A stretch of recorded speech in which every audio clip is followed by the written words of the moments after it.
If you are waiting for your governments to make the changes, you will be waiting many, many lifetimes. We have all of these amazing people in places of power that are doing nothing. Earth is alive, and every step we take must be with love and caution. And we can together create important global movements. We the world. We the world. We the world. We the world. We the world. We the people. Welcome to the 11 Days of Global Unity Summit. My name is Riane Eisler, and I am the coordinator of the Economic Justice Campaign for We the World, as well as many other things for We the World. Today, I'm excited that we will be joined by Dr. Riane Eisler, and we will be talking about the theme of children and youth. For the full 11 days summit schedule, to see the recordings and to register for free, go to 11daysofglobalunity.org or go to we.net. Rick Ulfik is the founder of We the World at we.net and the co-creator of 11 Days for Global Unity. Rick can't be here today for health reasons, however, he sends his love and best wishes. 11 Days of Global Unity goes from the anniversary of the tragedy of September 11th to September 21st, the celebration of the International Day of Peace, commemorating our collective journey from fear to hope. To take action with 11 campaigns for change, Trends Magazine with editor Robert Levine, and all the work of We the World, go to we.net. Now it is my pleasure to introduce Dr. Eisler. Dr. Eisler is a historian, futurist, and attorney whose research, writing, and speaking has transformed the lives of people worldwide. Her newest work, Nurturing Our Humanity, How Domination and Partnership Shape Our Brains, Lives, and Future, co-authored with anthropologist Douglas Fry, shows how to construct a more equitable, sustainable, and less violent world based on partnership rather than domination. As president of the Center for Partnership Systems, which is dedicated to research and education, her work has inspired the development of new metrics, demonstrating the economic value of caring for people starting in early childhood and of caring for nature, which are now being updated into a social wealth index by a team of economists. Dr. Eisler's research provides a new perspective on our past, present, and possibilities for the future, including a new social and political agenda for building a more humane and environmentally sustainable world. In the book, Great Peacemakers, she is listed as one of 20 leaders for world peace, along with Mahatma Gandhi, Mother Teresa, and Martin Luther King. Welcome, Dr. Eisler. That is quite a bio. When you hear that being spoken or see what all the work that you do you even go, oh my? No, I guess I don't. Well, you should. With this word. It's just what you do, right? It's just what you do. It is just what I do. It's my calling, really. And your passion. My passion. And that passion is very deep, not only for me as a writer and as a teacher and as a speaker, but as a mother and a grandmother, deeply concerned about what kind of future our children and our youth really will have. And that depends on us now. Are you scared? Well, sometimes, of course, but I think that fear is something that is fanned by people trying to push us back. Mm-hmm. And ours is a time of great instability. And so some people are very frightened and want to, quote, return to some, quote, good old days, of what I call domination, where everybody knew their place in a system of top-down rankings. And we can't have that. It's just simply not just. It is also not sustainable.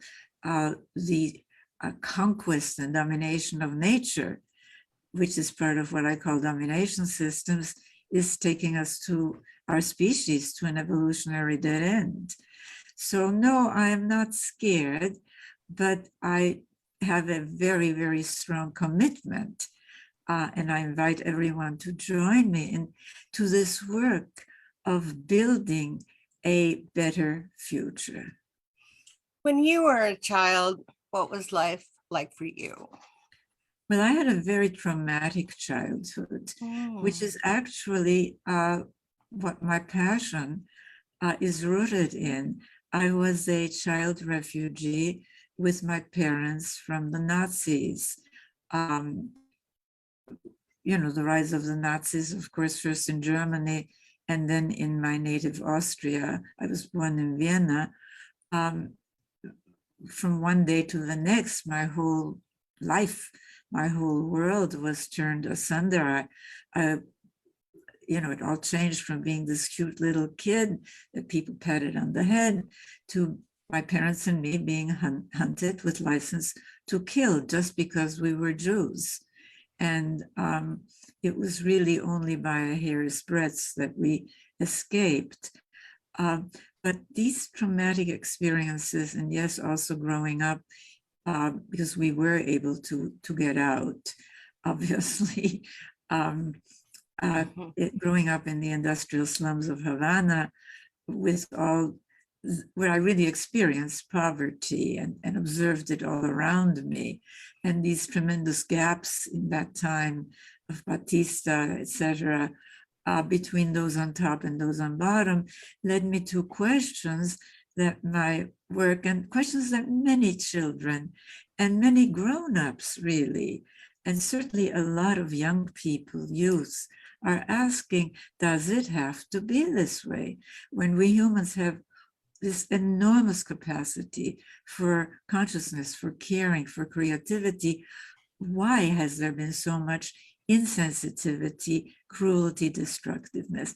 Is it inevitable, or is there an alternative? And if so, what is it?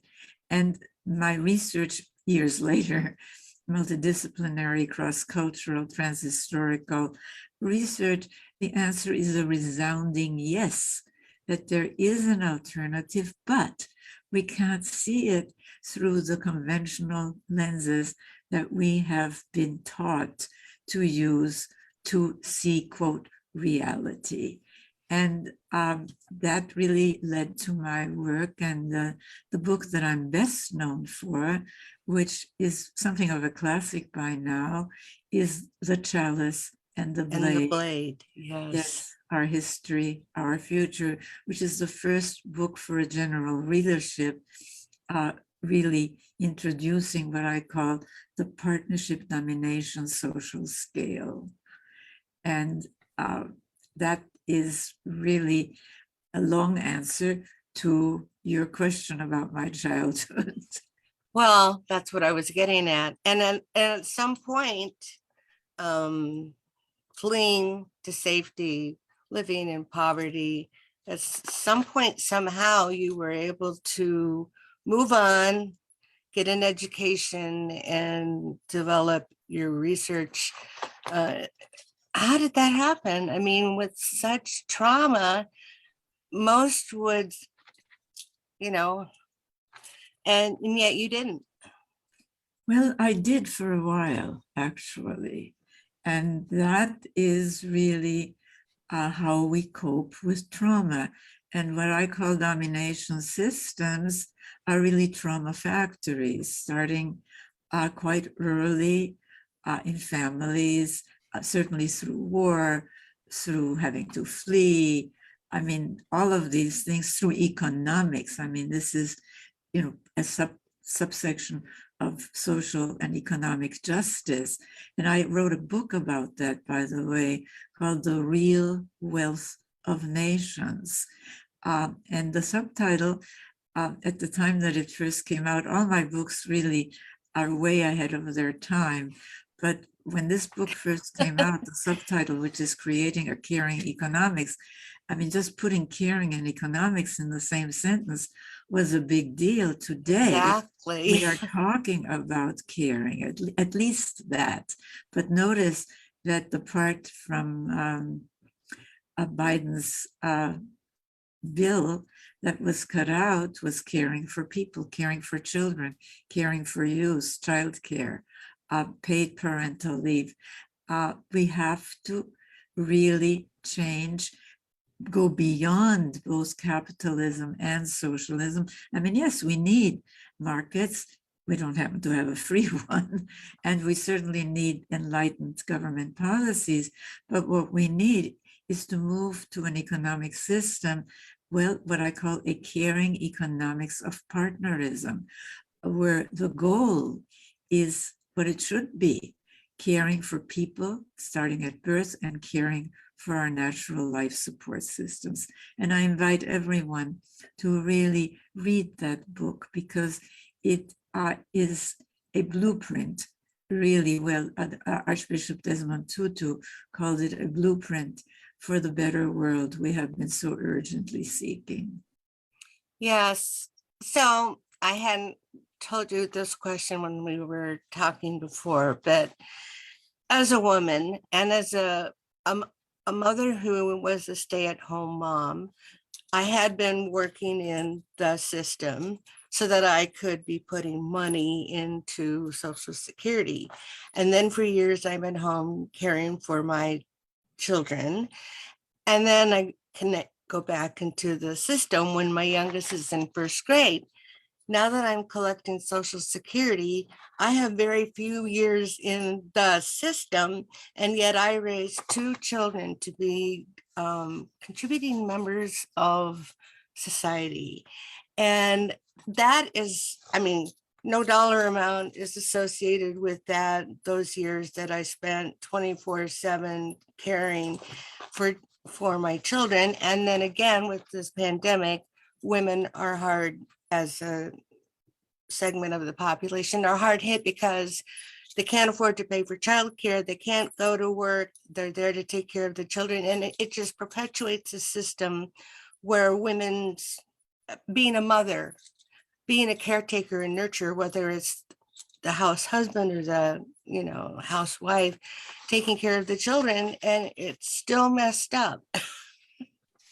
Well, and you are putting your finger on precisely the problem with both socialism and capitalism.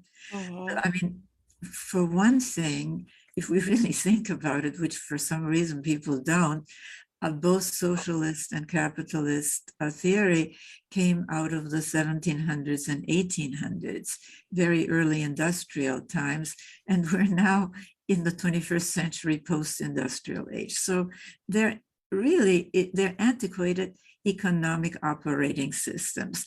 But the underlying problem is that both perpetuated what I call the hidden system of gendered valuations. And this is precisely what you're talking about.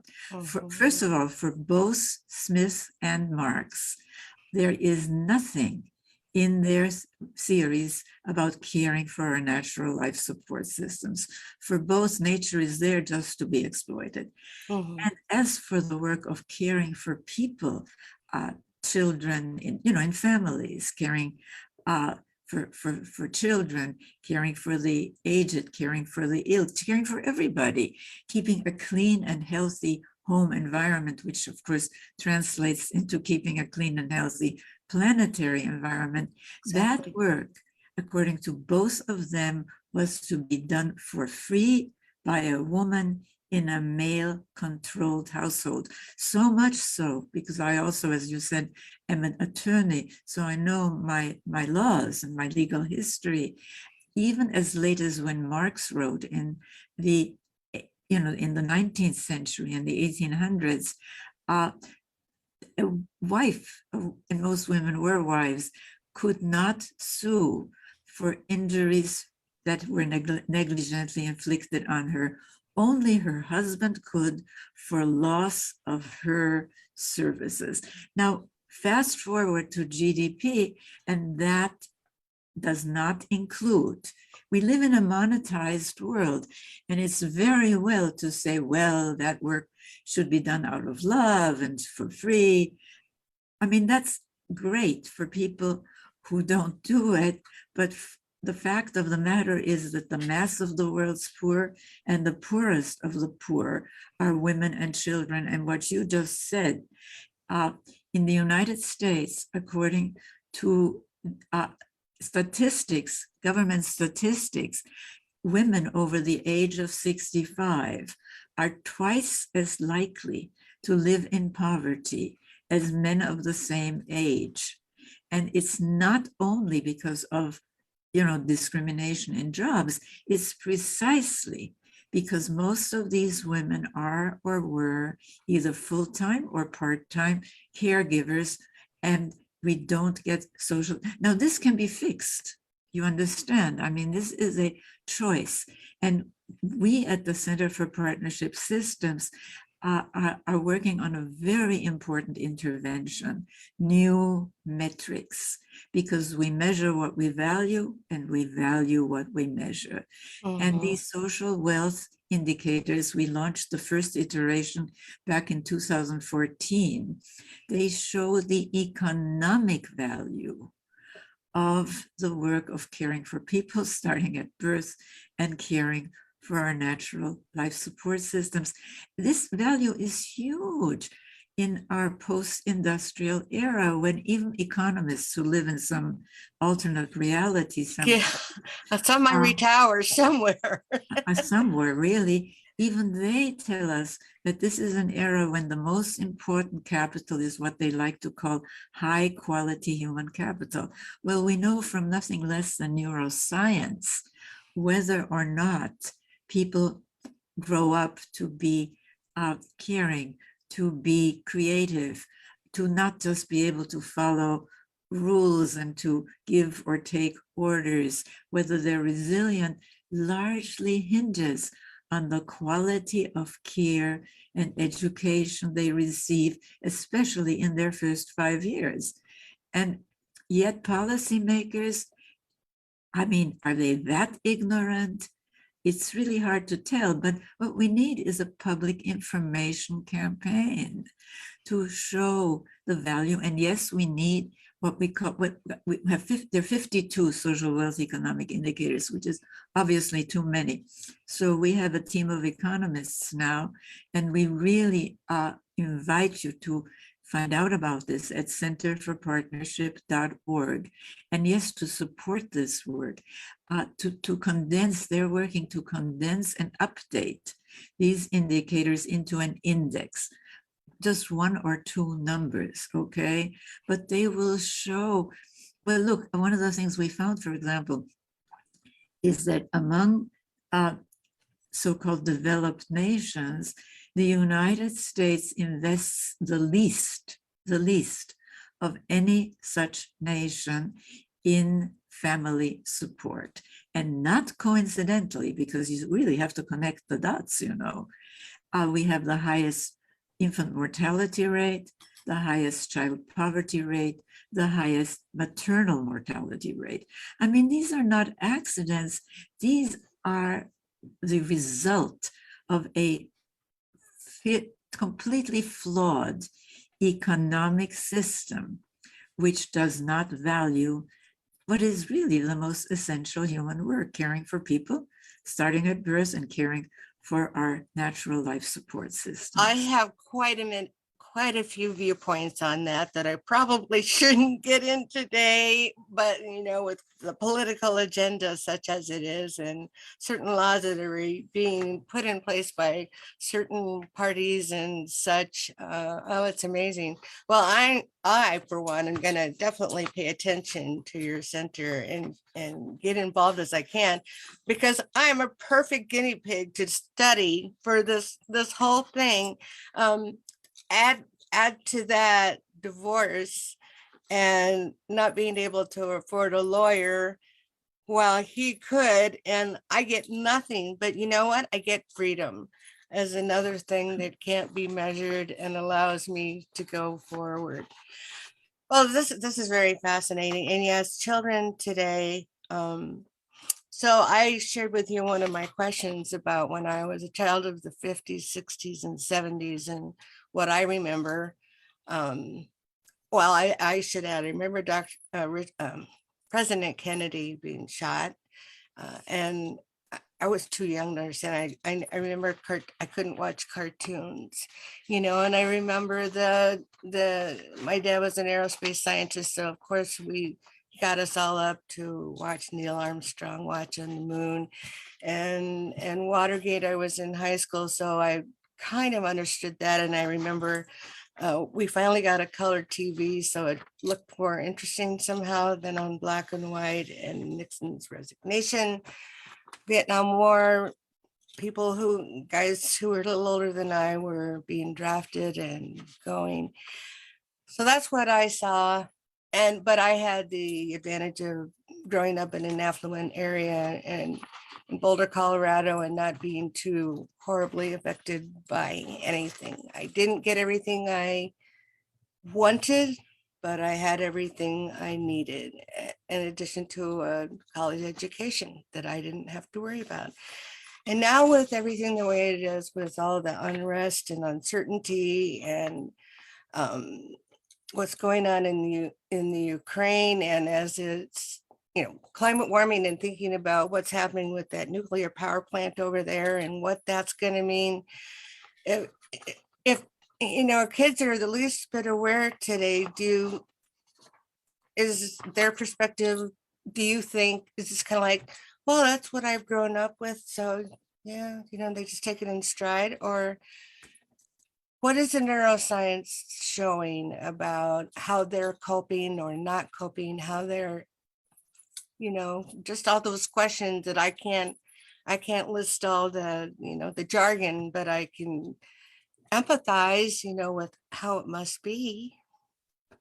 Well, I think that the statistics, of course, you and I are familiar with them in the United States, the tremendous anxiety, the tremendous increase in at least in reported mental illness Right. is huge. Now, I think that part of that has to do, I remember, during the Cold War years, we were very afraid of nuclear war, and people were building shelters, and there were drills, and children had to Yeah, go we had to tests. hide under our desk and put our, like that was going to help. I know. Even at the time, I thought. I know. But I think that social media had the internet, we had such high hopes for the internet, and then it got hijacked. Really, the business model for the internet is a disaster. It's an environmental disaster because, of course, the whole business model is one of promoting overconsumption. And overconsumption, first of all, it doesn't satisfy. Once people's basic needs are met, food for over our heads, etc., which then the studies are very clear. Wealth does not necessarily, by any means, mean that people are satisfied. On the contrary, they're quite insecure. So, but social media has.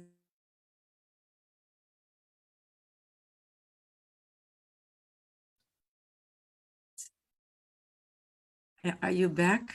Am I back? I hear you. There you are. I see you now. We just lost, the miracles of the internet. Exactly. Here we are. Someday we're going to look back on this and go, remember when we thought it was the bee's knees? Well, we had great hopes for it. And it's true. Organizations like our Center for Partnership Systems can have an internet presence, whereas we couldn't before, really get out. I can teach online. And by the way, I am teaching a course starting very, very soon. Yes, we should talk And about that. I'd love to talk about that because it is an online course based on my newest book, Nurturing Our Humanity, which is a fascinating, I learned so much. I mean, it takes me about 10 years. You're still learning that. That's amazing. But I always learn. I learned from talking to people like you. I learned from talking to audiences of my teaching. No, I learn all the time. Well, some teachers think they know it all and they don't learn anymore. And Well, I'm sure you know who those people are.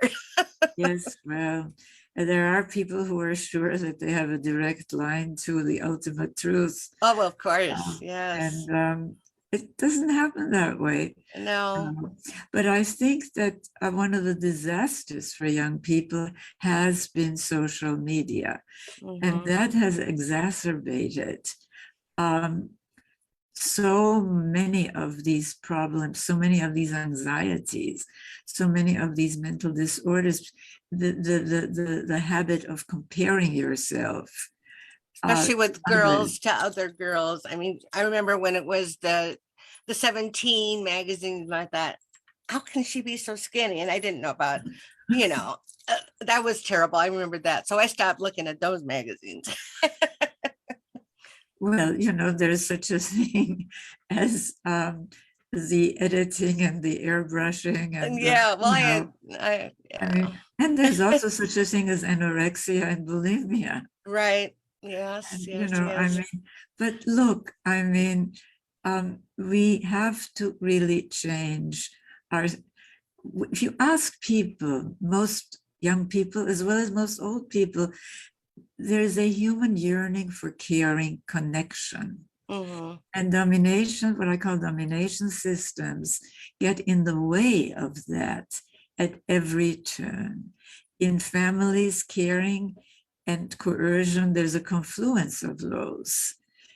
And it's a mess because, I mean, our whole society is now really yearning, well, not the whole society, but a very, very sizable minority in our society wants strong man leadership. And that's directly related to what's familiar from your childhood. And Yeah. the fact that, I mean, this is all in Nurturing Our Humanity, the fact of this in-group versus out-group thinking and blaming, that's built into domination systems, whether it's Shia versus Sunni or Sunni versus Shia in the Middle East, or it's white versus black, or versus anybody with a different sexual orientation, or Mhm. immigrants. It doesn't matter. You deflect your fear and your anxiety, which are built into the system, to the out group. The out group has nothing to do with what the problems are, but nevertheless, that's what the quote authority figure says, and people follow it.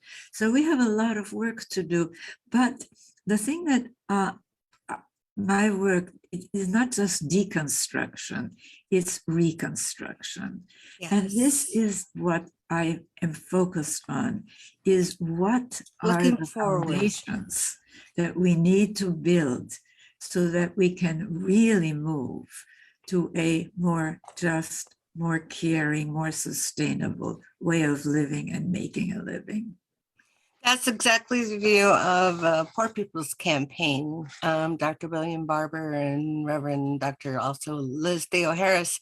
I don't know if you're familiar with that work, but it's a major, massive campaign. And it's sort of reviving, well, it is, it's reviving Dr. Martin Luther King's words, his I have a dream, and it's reconstructing, well, they're calling it the third reconstruction, to making a world that's better for all. And from the bottom up, giving voice to the voiceless. And so that's a really massive campaign, and it is all about that reconstruction. Well, let's talk about your course, because Okay. I'm sure you'd love to talk about it. and as I said, we have it on our global unity calendar with We the World, but I see it starting next week, September 20th, and it's going to Right? be It and it's starts going to be September. going Go to ahead. November 15th. Yes. And it says every Tuesday starting September 20th to November 15th from 7 to 8:30 Eastern. It's also offered in Central, Mountain, and Pacific time. And you have reading for the course will be your book you mentioned, Nurturing Our Humanity. And you're going to be working with Tim Selden, which he's the president of the Montessori Foundation. That is correct. It's really a benefit for the Center for Partnership Systems, but it's being hosted by the Montessori Foundation. And Tim, who's an old friend, former board member of our organization, will be the moderator. And not only are the readings from Nurturing Our Humanity, but lots of videos, very short videos, lots of wonderful resources, because really it is not, it's an interactive course. And I want people to, the goal of the course is, yes, to provide information that we all need. We all really need to have this information, but mainly to empower people, not only in their personal lives. And I invite young people in particular to join it. Because, you know, one thing about young people, they know that the old systems are failing us. They're not resilient. Of course they're not. You know, I just spoke about the economic system. It came out of, you know, 300 years ago. I mean, come on. You know, these are old operating systems, and the realities today are quite different, but they are also flawed, deeply flawed systems for the reasons that we discuss.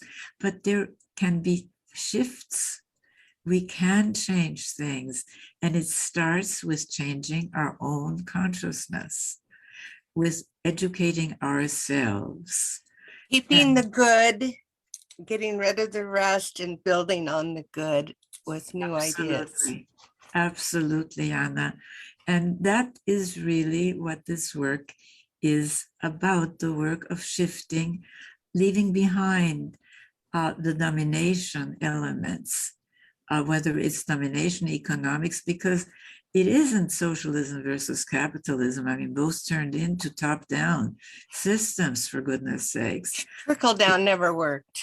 Trickle down, well, trickle down is really domination economics, whether it was a Chinese emperor, or whether it was an Indian pasha, or whether it was feudalism, you know, where those on bottom were supposed to content themselves literally with the scraps falling from the opulent tables of those on top.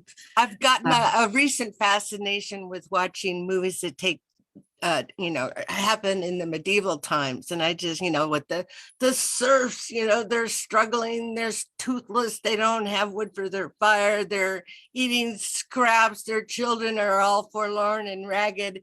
And then the king, you know, with his, you know, and I just think, gee, it's kind of starting to look like that.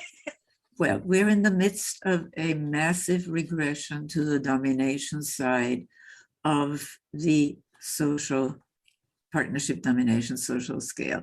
But there's also strong movement towards partnership. There is hope out there. And it's a matter of building on the hope. Is anyone doing it right? Well, look, I mean, when you say doing it right, I mean, country-wise, like Denmark, for example. Denmark, Finland, Norway, they have moved more to the partnership side. And not coincidentally, they see there are elements. I mean, I've identified 4 cornerstones. I mean, if you look at modern history, and bear with me for a moment here, you can see that in the last 300 years, during the period of instability of when the Industrial Revolution went into high gear, okay, every progressive social movement has actually challenged the same thing, a tradition of domination, whether it was the Enlightenment, so-called rights of man movement, challenging the so-called divinely ordained right of kings to rule their quote subjects, whether it's the abolitionists and then the civil rights and now the Black Lives Matter movement challenging again a tradition of domination, the so-called divinely ordained right of a quote superior race to rule over inferior ones, whether it's the feminist movement and then the women's rights movement, etc., which is global now, challenging again the divinely ordained right of men to rule over the women and children in the quote castles, a military metaphor of their homes, all the way to the environmental movement challenging our once idealized conquest and domination of nature. However, these movements have focused primarily on dismantling the top of the domination pyramid, politics and economics as conventionally defined. And they have pretty much left in place the four cornerstones. And this is based on really multidisciplinary research on which we have seen regression after regression to the domination side, whether it was Hitler in Germany, whether it's Putin in the former Soviet Union in Russia, whether it's the Taliban, whether it's ISIS, it doesn't matter. They always pay attention to the first two cornerstones, childhood and gender. Have you ever wondered why? Why? All the time. All the time. Well, I'll tell you why. Let me give you an example from Putin.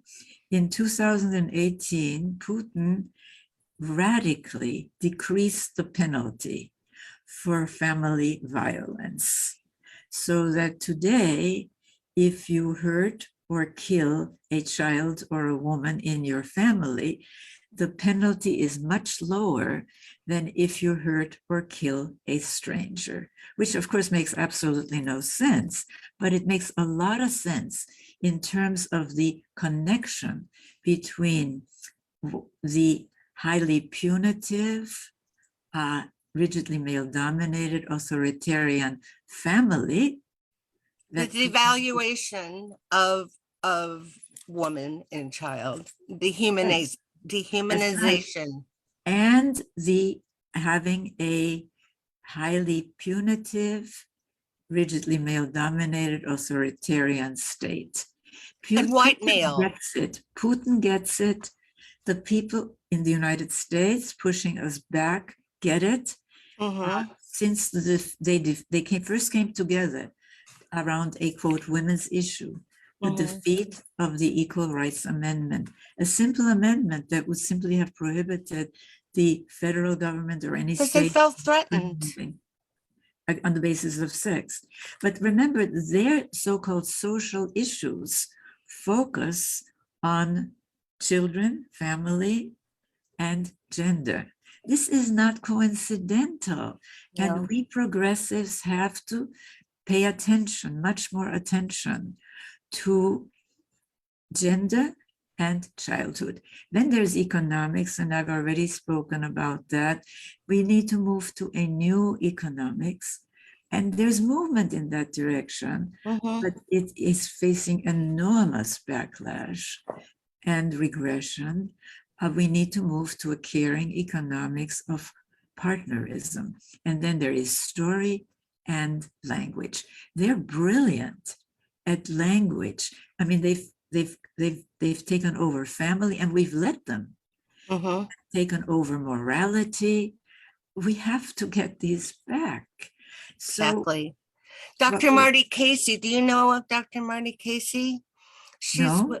You'll have to find out about her. She's with the Ungun Institute, and there's much more to say about her. But I was on a podcast with her, and we were talking about, it was right when all these states were coming up with these anti-abortion laws and ruling. And she was saying, you know what, you have to follow the money. Follow the money. Who's at the top making all the decisions? It's the old white man. And she was saying, if you follow the money, we have to get white men involved in this issue. And I agree. I mean, yeah, it's all right for a bunch of women to descend down Washington, D.C. and to get more women out to vote, but we have to get the white older male involved, or just the white male. Well, it isn't only the white male. I mean, there are also in the African American community, there's a very strong religious evangelist movement against abortion. But even No, the I mean, oppressed, just like follow the money as far as lawmaking. well, even the oppressed have bought into the false system of values is the problem. But I Yes, agree with you that we have to follow the money.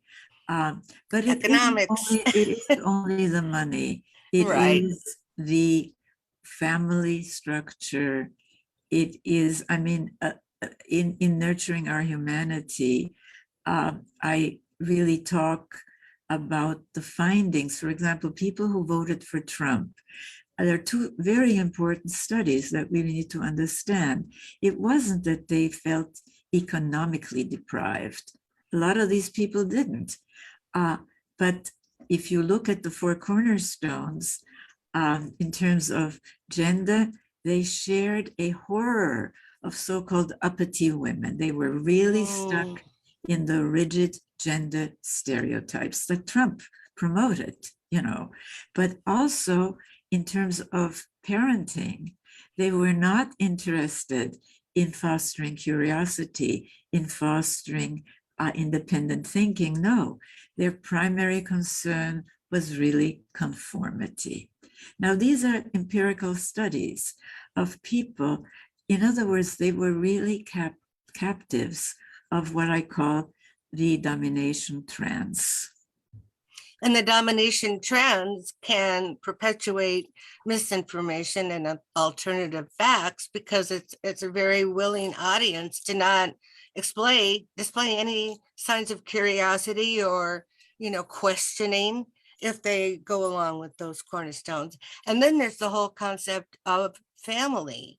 If you're a conformist, you're not going to like the idea of two women heading a family, two men heading a family, or a family where you don't have father knows best with the June Cleaver with her apron and, you know, the older brother and the little sister and the dog and the cat. You know, you're not going to go along with that ulterior definition of what a family is. So well, we don't honor families. I mean, we don't value families. We really are trying, I mean, the culture, they have pushed the normative ideal for family back to that of a domination family. father knows best with his Father knows best. And we really have to pay attention to that. And I urge progressives, think of these four cornerstones. Think that it is not coincidental that whether it's for the Taliban, whether it was for Hitler, whether it's for Khomeini in Iran, whether it was for Stalin in the former Soviet Union, right, left, secular, religious, they paid a lot of attention to these four cornerstones, especially childhood and gender. They had a thought, or was it just because they just felt divinely ordained to be able to be leaders because of the color of their skin or their gender at birth, or was it just so conniving that it was really recognized and planned? I mean, how does that come out? Well, I think it comes out in many ways. I think that it is people who are held captive in the domination trance and who do see, look, St. Augustine, a long time ago, said, that for anyone to question their status in life in these rigid top-down rankings, man over man, man over woman, race over race, religion over religion, sexual orientation over sexual orientation, et cetera, for anyone to question this, it's like a nose wanting to be an eye. And that is a domination system, right? Except there. where you're at, except your lot in life, then, in other Now words. we've moved. I mean, we've moved. I sometimes say it as a joke that when I get really depressed, I think of the European Middle Ages, you know, because they looked a lot like the Taliban with the Inquisition, the Crusades, Yeah. the witch burnings. Women and children had no rights. In fact, human rights was, It was non-existent. totally non-existent. So we have moved, but we have to, these regressions are getting more and more dangerous every day. And the denial that is part of them is part of the dynamics of domination systems, starting, as I said, in domination families. And of course,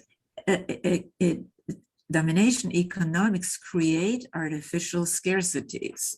I mean, this is all in my books, really, and we'll be talking about it in the course in Nurturing Our Humanity. But think about it, not only is there total misdistribution of resources, you know, to those on top, but there's also misdistribution into weaponry and warfare. Now, as a child Holocaust survivor, I believe that in a world where there are more rigid domination regimes, you know, like Putin, like the Taliban, like Khomeini, etc., Iran, etc., we have to have some defense, quote. But what we invest and the wastefulness of it and weaponry is insane. But not only that, we fail to invest in human capital, quote unquote. In other words, in human capacity development, including human creativity. And I have, you know, you asked me what do I believe? I have a great belief in human creativity once it's unleashed, because everything around us, practically, not just the furniture and the internet, but our values, our social institutions, they're human creations, human inventions. It's almost like school teaches it out of us. I remember that, you know, if you ask a child, and I remember because I used to be a preschool teacher, if you ask a child if he or she's an artist, yes, I'm an artist. Are you a dancer? Yes, I'm a dancer. Are you a singer? Yes, I'm a singer. You know, because they, you know, if they're happy and they're growing up well, they are all those things, you know. And then later on, well, I'm not a singer. I'm not an artist. I'm not a dancer. I can't do that. It's beaten out of children, literally beaten out of so many children. And of course, I mean, one of the trends, for the first time, the American Psychological Association came out a few years ago, finally, saying that, gee, spanking, hitting children is not only an ineffective way of discipline, but it is physically and emotionally and mentally harmful. But, you know, I mean, some of the countries that have been moving more to the partnership side, I mean, about 50 of them now have laws on the books saying that it's against the law to use physical discipline in families. And yet, our surveys show, and you know, this is in Nurturing Our Humanity, they show that the majority of people worldwide still believe, I mean, talk about denial. They believe that it's okay to spank children. And they may be against violence, but for some reason, I taught a course to graduate students. And there was this one woman who kept saying, well, spanking is not violence. And I said, really? I mean, you know, it's just denial. It's absolutely, but people are in this domination trance. It just felt, I mean, I couldn't. I found positive reinforcement to be much more effective. Well, And of course. I was spending some time with my adult children last week, and we were talking about it. And I said, I saw somewhere that dogs prepare people to be parents, and being a cat owner prepares you to have teenagers. and I was thinking, I remember reflecting on my kids and growing up, and because, well, they were on the spectrum, you know, and so I had to get acquainted with the idea of behavior modification. And, you know, whether and it worked, it really did work. And so I was able to raise them both that way, and it was very effective. And so when they got to be teenagers, they weren't like teenagers. We got along great, and we still get along great. And so, hey, I'm a proponent for positive reinforcement, and doesn't that work for everybody, really? Well, of course it does. And, the trend is, I mean, pediatricians are writing about authoritative rather than authoritarian, and also nonviolent You can still parenting. establish boundaries without having to use violence, and you can still raise a very creative, freestyle, free thinking, free form children without having to stifle. I mean, they have to know their boundaries. We all have to know what our boundaries Well, are. that's it. We in the 60s, we mistook rebellion for reconstruction.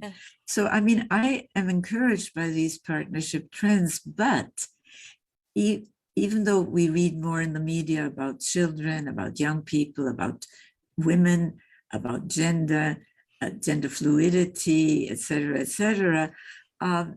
it's still a sidebar to the, quote, more important issues. And this is what we have to change.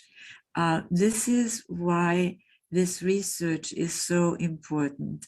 These 4 cornerstones are really a roadmap to building a more caring, a more sustainable, a more equitable and just future. It can be done. We can do it. But as Einstein said, we cannot solve problems with the same thinking.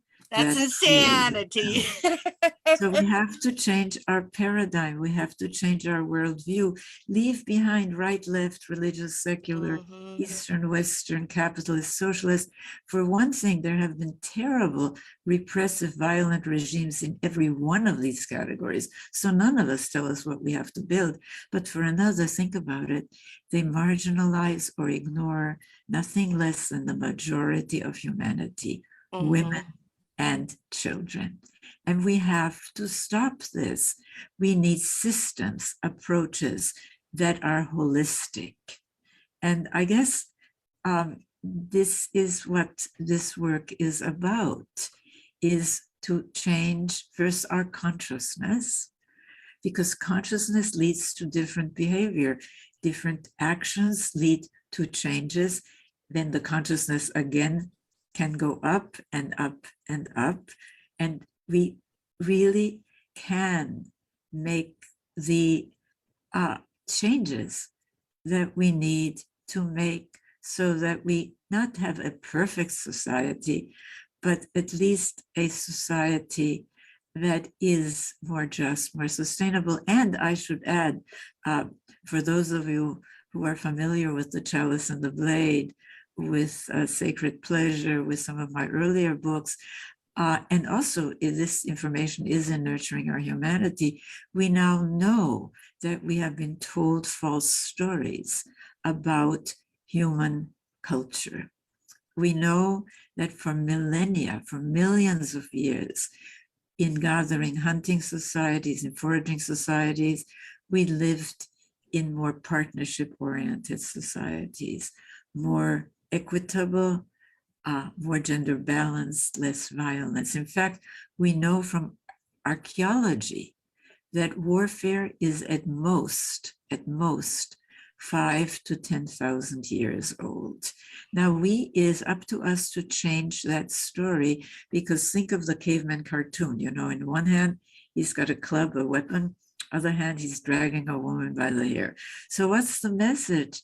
That, yeah, that injustice, violence, male dominance, that's just how it is. It always was, by implication, always will be. This is false. It's a false story. So I invite all of you to really learn about the information that we today have. And I look forward to seeing at least some of you in our online class on nurturing our humanity. What she said, she knows what she's talking about. Now, how can they sign up? Can they sign up at your website? They can find it on our website, but they can also go to the Montessori Foundation website, and they can sign up under classes for nurturing our humanity. And thank you so much, Jana. It's been a pleasure to talk with you. Well, Dr. Riane Eisler, I have to admit, I was a little nervous about meeting you today and speaking with you, but I think you're just absolutely delightful and super easy to talk with.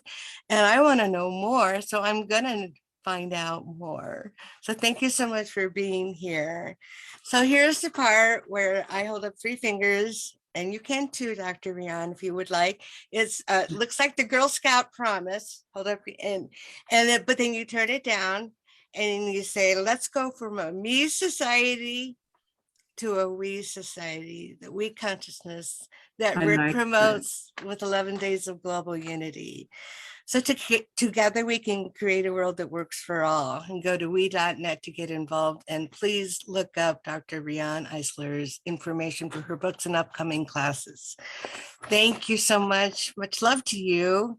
Thank you, my It's been dear. fascinating to talk with. Thank you so much. Thank Bye-bye. you, and goodbye, everybody. We the world.